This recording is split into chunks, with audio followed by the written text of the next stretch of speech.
इसलिए कि देखिए कि आपका प्रशासन बेचने वाले को पकड़ के ले जाता है, उसे छोड़ दिया जाता है, लेकिन पीने वाला को ले जाने के बाद उसका मौत हो जाता है कारावास में। तो कहीं ना कहीं बिहार सरकार पे एक सवाल तो बनता है, उंगली उठता है बिहार सरकार पे। 2 आदमी 3 को पकड़ा, 2 को छोड़ दिया और तीसरा जो जेल में बंद किया तो 24 घंटा के बाद जो उसको मारे, पहले अंदर में मारे उसको, और कैसे मारे ना, तो बेचने वाला का पकड़ता है फिर भी घूस लेकर के छोड़ देता है।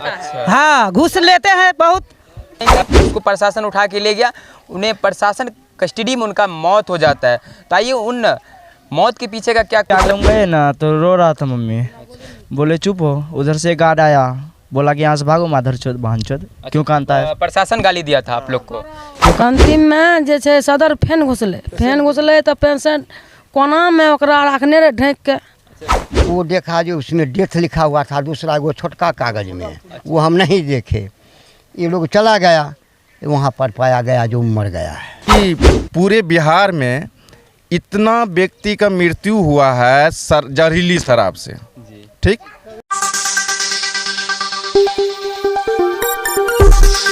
नमस्कार दोस्तों, आप देख रहे हैं वी न्यूज़ 24। मैं विकास अपने सहयोगी मुकेश के साथ इस वक्त हम उपस्थित है मधेपुरा जिला के बिहारीगंज थाना क्षेत्र के गमैल पंचायत के वार्ड नंबर 13 में, जहां आज से कुछ दिन पहले की बात है, मधेपुरा के एक्साइज विभाग के प्रशासन आते हैं, एक आदमी को दारू पिया हुआ था या नहीं, उन्हीं के बारे में हम जानेंगे कि उसको प्रशासन उठा के ले गया, उन्हें प्रशासन कस्टडी में उनका मौत हो जाता है। तो आइए उन मौत के पीछे का क्या कुछ राज है, देखिए कि किस तरह से हम जब आपको घटना बताएंगे या घर वालों घटना बताएंगे तो शायद सुनकर आप भी आश्चर्यचकित तो जरूर होइएगा, सुन के थोड़ा अचंभित इसलिए होइएगा कि बिहार सरकार की व्यवस्था को लेकर जिस तरह कहता है कि मद्य निषेध विभाग के द्वारा जो तमाम नशीले पदार्थ को बैन किया गया है। अभी देखिए हमारे साथ कि आप कौन थे, आपके कौन थे वो? हम पति।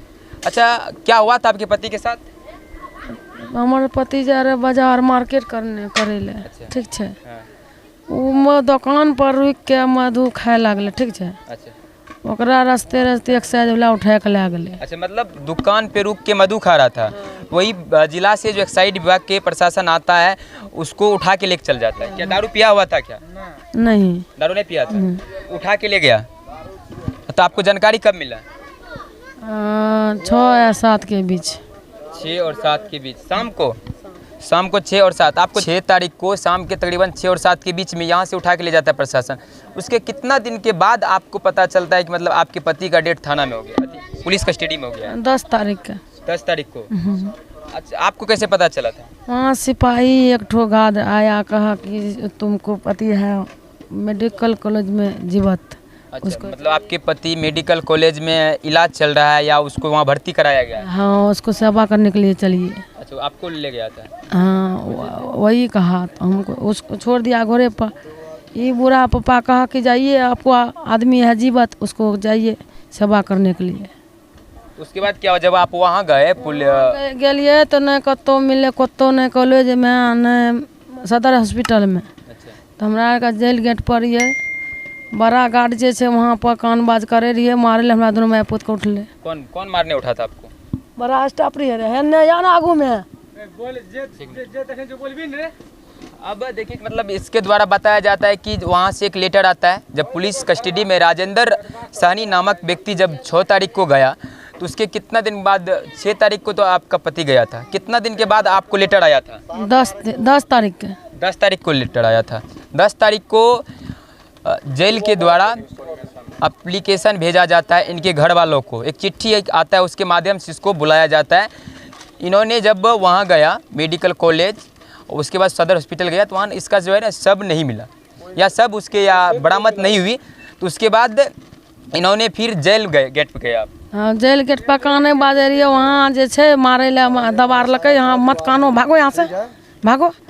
हम कहते बर बोला कि से जे अस्थिर रहो सर, काहे उगताता है, इसको पति गया तो कानेगा पिटेगा, अब काहे उगताता है। हमरा बेटो को मारे दबार लके, ठीक है। तब वहाँ से यहाँ से निकल लिए, तक फिर कॉलेज निकल लिए, कतो न मिलले। तो हमार मोटरसाइकिल बहुत घूरले, सिंहेश्वर आर से घूर के अयले। तो अंतिम में जे छे सदर फेन घुसले तो पेशेंट कोना में ओकरा रखने रहे ढक के। सदर हॉस्पिटल में रखा, मेडिकल कॉलेज में नहीं रखा गया, सदर हॉस्पिटल में रखा गया था एक कोना में। दोगा में कोना में पोस्टमार्टम में चल गए साफे, पहले ढाकल एम्बुलेंस में ढक कर राखल रहे। तो एक जे पत्नी है कहे घींच के कहे हमार भैंसुर था, तब उसको फेन सब अपन अपन साइड ले लेलके, सब छोड़ के उठे सब भाग गए, घसक गए। तब जब आप लोग पहुंचे तो वहाँ जो जेल के प्रशासन पदाधिकारी में से था जो था वो आप लोग को जाने के बाद उससे भाग गया था वहाँ से। हाँ, तो देखिए मतलब घटना की जब यह सदर हॉस्पिटल जाता है, सदर हॉस्पिटल में जब इनका शव को देखता है तो उनके जो प्रशासन के पदाधिकारी थे या जो भी हवलदार साहब थे वहाँ से छोड़कर लाश को छोड़कर चले गए। अब देखिए मतलब आपके कौन थे वो जिसका मृत्यु हुआ? पिताजी थे। अच्छा, क्या नाम था पिताजी का? राजेंद्र सानी। राजेंद्र सैनी। अच्छा, घटना के बारे में आपको क्या क्या जानकारी? यहाँ से यहाँ आया था चौकीदार लेटर देने के लिए, ठीक है। तो हमारा मास्टर साहब पढ़ा, बोला जी भी था वहाँ जाइए इलाज कराइए। तो हम लोग पैसे लेके गए इलाज कराने के लिए। जेल के आगे हम गए ना तो रो रहा था मम्मी, बोले चुप हो। उधर से गार्ड आया, बोला कि यहाँ से भागो माधर चोद बहन चोद। क्यों कांदता है? प्रशासन गाली दिया था आप लोग को? क्यों कांद रहा है? कहले कि मेरा पिताजी मरा तो रोएंगे ना। तो बोला क्या माधर चोद इतना मारेंगे ठीक हो जाएगा। तब वहाँ से निकले हम, मेडिकल कॉलेज गए, वहाँ भी नहीं मिला। तो सदर हॉस्पिटल के चारों बगल ढूंढ लिए। गार्ड से पूछे क्या यहाँ पर राजेंद्र सानी आया है भर्ती होने के लिए, कहे कि आया था चले गए यहाँ से। तो एक बार फिर से उधर ढूंढो जिधर पोस्टमार्टम होता, उधर गए पोस्टमार्टम कर रहा था। तो हम लोग बोले कि अभी पोस्टमार्टम नहीं होगा, हमारा मुखिया जी आ रहा है, सरपंच आ रहा है। मतलब सदर हॉस्पिटल से निकाल दिया गया था, उसको पोस्टमार्टम की तरफ भेज दिया गया। हाँ, अपने मन से। अपने मन से? हाँ, तो उसको रोके, बोले मेरा मामा आ रहा है, मौसा आ रहा है, मुखिया जी सरपंच आ रहा है, जिला परिषद आ रहा है, तब होगा पास में। वो अपने मन से करा, तो तब सब छोड़ दिया, बोला कि आप जब बोलिएगा तभी पोस्टमार्टम करेंगे। देखिए घटना कुछ इस प्रकार से होता है कि जब उसका जेल में मृत्यु होता है तो उसे सदर हॉस्पिटल मधेपुरा में भर्ती कराया जाता है। भर्ती कराने के दरमियान में ही जब उसकी मृत्यु हो जाता है तो उसे पोस्टमार्टम के लिए पोस्टमार्टम कक्ष में भेज दिया जाता है। जब घर वालों वहाँ जाता है तो उसको रोकता है। रोकने के बाद बताता है कि वहाँ से एक लेटर आया था। एक लेटर एक बूढ़ा दादा पढ़े थे। आइए थोड़ा सा इधर। जब आप उस लेटर आया था तो उस लेटर में क्या लिखा हुआ था? ऐसा आदेश पालक वहाँ से आया गया कारागार से, सुन लीजिए ना। तो यहाँ पर सब कानना फूटना शुरू कर दिया, जो अब मर गया। तो हम लोगों को सब परिवार का जो था राजेंद्र सानी का परिजन पत्नी वगैरह बेटा उटा को सबको शांत किया। आदेश पालक से हमने मांगा जो कहाँ है कागज़ दीजिए। तो कागज़ में लिखा हुआ था कि राजेंद्र सर पुनिया देवी को सूचित किया जाता है कि जब आपका कारागार में राजेंद्र सानी को जो भर्ती किया गया है 7 तारीख को, उसमें लिखा हुआ था 7 तारीख, वो बीमार हो गया है अचानक। उसका परिजन उसको जो है इलाज के लिए हॉस्पिटल भेज दिया गया है। आप सब आदमी आकर के उसका सेवा सत्कार करें, यही हम उसमें देखा। जी भी तो वो जो लेटर आया तो उसमें इसी तरह कुछ लिखा हुआ? जी हाँ, वो कागज़ उसके जिम्मा में दिया था, एक प्रति देता था जो हमको लिखो। हमने कहा जी इसको तुम रिसीविंग कर लो, ले लो। ये लोग कहा जो नहीं, हमको झूठ फर्ज किया कि क्या किया, मर गया कि जिंदा हुआ। कोई कहता है मरा हुआ है। एक लड़का था संजय सानी, वो देखा जो उसमें डेथ लिखा हुआ था दूसरा वो छोटका कागज़ में, वो हम नहीं देखे। ये लोग चला गया, वहाँ पर पाया गया जो मर गया है। एक और उसके साथ में लेटर था जिसमें कि उसमें मृत्यु साबित कर दिया गया था। वो ठरवा पढ़ा था, दूसरे कागज़ में पढ़ा था संजय सानी। वो लड़का अभी है जी है, तो उसको बुलाओ। हाँ, तुम देखा था, लेकिन वो दिखलाया नहीं गया, क्लियर नहीं कराया। इलाज चल रहा है, तो हम इसको शांत कर करके इसको कहा जो इलाज करो। इलाज हो गया है। अब वहाँ तो छुपा करके रखा कि क्या किया नहीं किया वो हम नहीं जानते हैं।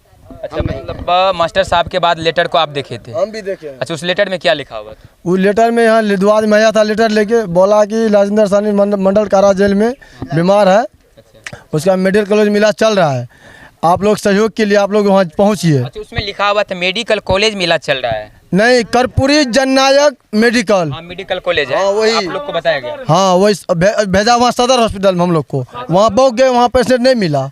उसके बाद फिर मेडिकल कॉलेज गया, वहाँ भी पेशेंट नहीं मिला। एक आदमी हमारा गया वीरेंद्र सानी, चुरा के पोस्टमार्टम ले जा रहा था लाश को करने के लिए, तो वो वहाँ पे रोका उसको। सब आदमी पहुँचे वहाँ पर। उसके बाद प्रशासन आया, प्रशासन कुछ नहीं किया वहाँ पर। हम बोले रवि को पेशेंट को, हमारा मुखिया सरपंच आएगा, उसके बाद ही लास्ट जाएगा पोस्टमास्टर में। अब देखिए कि मतलब वहाँ से जब एक चिट्ठी आता है तो 2 आदमी चिट्ठी को पढ़ता है। उस चिट्ठी में लिखा होता है कि जननायक कर्पूरी ठाकुर मेडिकल कॉलेज में इसका इलाज चल रहा है, जो कि मंडल कारा से उसे इलाज के लिए ले जाया गया। लेकिन जब वहाँ पहुँचते ये सभी उनके परिवार वालों जब वहाँ पहुँचते हैं तो पता यह चलता है कि जननायक कर्पूरी ठाकुर मेडिकल कॉलेज में उन्हें इलाज नहीं किया जा रहा है, उसे सदर हॉस्पिटल में आप लोग पाए। हाँ, सदर अस्पताल में हम लोग पाए पेशेंट को। अच्छा, पाए पोस्टमास्टर के पास। अच्छा, मतलब सदर हॉस्पिटल में जो गए तो उस भी पोस्टमार्टम के जो कक्ष है, जो उधर बना हुआ ग्राउंड है, वहाँ आप वहाँ गाड़ी लगा हुआ था। अच्छा, उसी के आगे में गाड़ी में। हाँ, एम्बुलेंस में था, वहाँ कोई प्रशासन नहीं था, सब फरार हो गया था। देखिए, बहुत बड़ा सवाल बनता है बिहार सरकार के शराबबंदी को लेकर। एक देखिए, जब यहाँ से उठा के ले जाया जाता है, घर वालों का यहाँ से बताया जा रहा है कि उस वक्त वह दारू नहीं पिया था। कहाँ तक ही सच है? उस दिन भी दारू पिया जिस दिन यहाँ से प्रशासन उठा के ले गए। मार्केट जा रहा था सब्जी साग लेने के लिए, हाई स्कूल फील्ड पर एक्साइज वाला आया, 3 आदमी को उठा के ले गया, 2 आदमी को छोड़ दिया। थोड़ा बहुत पिया हुआ था, उतना थोड़ा बहुत, बोला तू नशा किया चलो, लेके चला गया। 7 तारीख को अंदर भेज दिया जेल। वहाँ से 9 तारीख को रात में उसको डेट हो गया अंदर में। 10 तारीख को सूचना मिला घर वाला को। सूचना 10 तारीख को कितना बजे तकरीबन? सुबह 8 बजे आया सूचना। 2 आदमी आया मधेपुरा सपाजी से, ठीक है, आपका पेशेंट बीमार है। हित में शासन कर रहा है। ये तो लोकतंत्र का एक तरह से जो है धज्जी उड़ रहा है, लोकतंत्र है ही नहीं। आप देखिए, बताते हैं कि जैसे आपने बताया कि जनहित का जो है ना, यह अधिनियम नहीं है, यह जो है ना निरंकुश शासन चल रही है। इसलिए कि आज शराबबंदी को लेकर जो बिहार की राजस्व जीडीपी में तो घटा ही है, उसे मतलब नहीं है। तमाम दारू जेल जो होता है एक सुधार गृह होता है, ठीक है, और यहाँ से जो असामाजिक तत्व हो जाता है उसको जेल भेजा जाता है। उसके लिए एक निकाय बनी हुई है, प्रशासन का निकाय, एडमिनिस्ट्रेशन का निकाय। उस निकाय में कहाँ डिफॉल्ट है? और सुधार गृह में एक जेल में सेल होता है, अगर जो गलत करता है उस जेल में उसको सेल में दिया जाता है, और जो मेंटल रहता है उसको मेंटल हॉस्पिटल भेजा जाता है अगर कोई गलती करती है।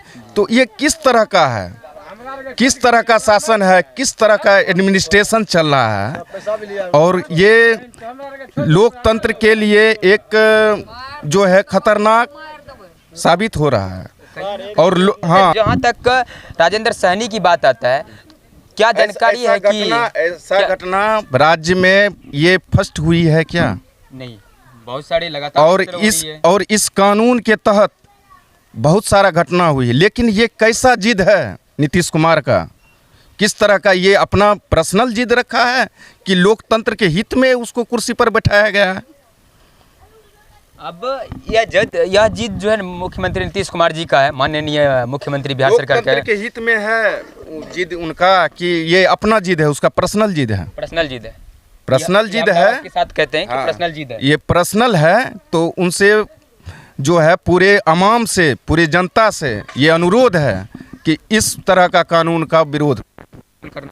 इसलिए कि अगर दारू मिल रही है तो बिहार सरकार के नाकामी आखिर मिल रही है। आप पीने वाले को गिरफ्तार करते हैं, सही कर रहे हैं, आपने बहुत अच्छा किया कि पीने वाले को गिरफ्तार किया, लेकिन जो बेचता है उसका गिरफ्तारी कौन करेगा? हाँ, तो आप बेचने वाले का भी गिरफ्तारी कर रहे हैं, ठीक है, और लेकिन आप जो सुधार गृह में रख रहे हैं, जेल में रख रहे हैं, ये किस तरह का वहाँ कानून चलता है? ये संविधान और कॉन्स्टिट्यूशन और सीआरपीसी से वो विमुख है। ये तो बहुत बड़ा सवाल बनता है। ये आप जो जेल के अंदर में जो दिए हैं तो ये इस कॉन्स्टिट्यूशन से नहीं चल रहा है, संविधान से नहीं चल रहा है। तो ये अपने तरह से मनमानी चल रहा है। होम मिनिस्ट्रालय किसके पास में है? सरकार के पास। जो होम मिनिस्टर का दायित्व लिया है उनसे अनुरोध है कि ये किस तरह का आपका सिस्टम चला रहे हैं आप? एक सुधार गृह में एक व्यक्ति 10-10 मर्डर करके जाता है, आप अच्छा सुविधा देते हैं। कोई शराब पी के जाता है तो आप उसको जेल में मार देते हैं। ये है कॉन्स्टिट्यूशन में है।